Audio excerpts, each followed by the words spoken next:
Welcome to Suji's cooking channel. இன்னைக்கு நம்ம சேனல்ல நார்மலான தோசை மாவு வச்சு ஒரு ஹெல்தியான பிரேக்ஃபாஸ்ட் உங்களுக்கு செஞ்சு காமிக்க போறேங்க.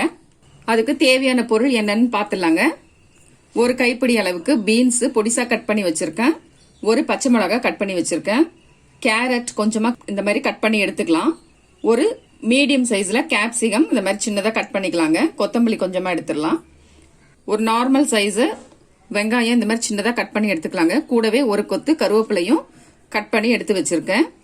இது கூடவே ஒரு 150 கிராம் அளவுக்கு பன்னீர் நல்லா சின்ன சின்னதா கட் பண்ணி இந்த மாதிரி எடுத்து வச்சுக்கலாங்க. ஒரு பவுல் எடுத்து வச்சிடலாம். இந்த பன்னீர் அதுல சேர்த்துடலாங்க. அது கூடவே இந்த கட் பண்ணி வச்சிருக்க எல்லா வெஜிடபிள்ஸுமே இதுல ஆட் பண்ணிடலாம்.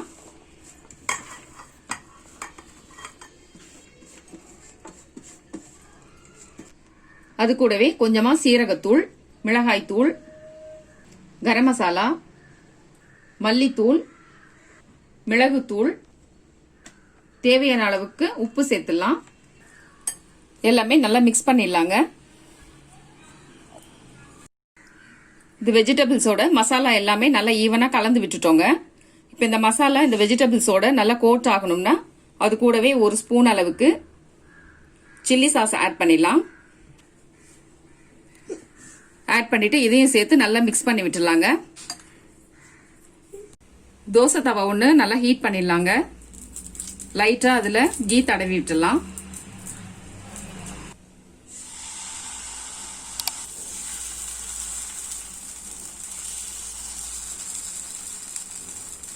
ஒரு கரண்டி மாவு சேர்த்துட்டு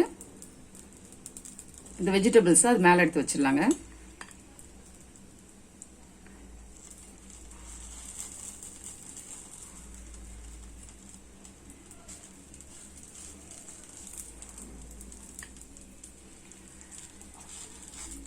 மேல கொஞ்சமா நெய் ஆட் பண்ணி விட்டுடலாம். இப்போ ஒன் சைடு குக் ஆயிடுச்சு. அப்படியே இதை திருப்பி போட்டுடலாம்.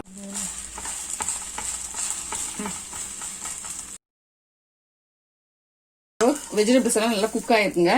எடுத்துடலாம். நார்மலான தோசை மாவு வச்சு ரொம்பவே ஹெல்தியான பிரேக்ஃபாஸ்ட் ரெசிபி ரெடி பண்ணிட்டோங்க.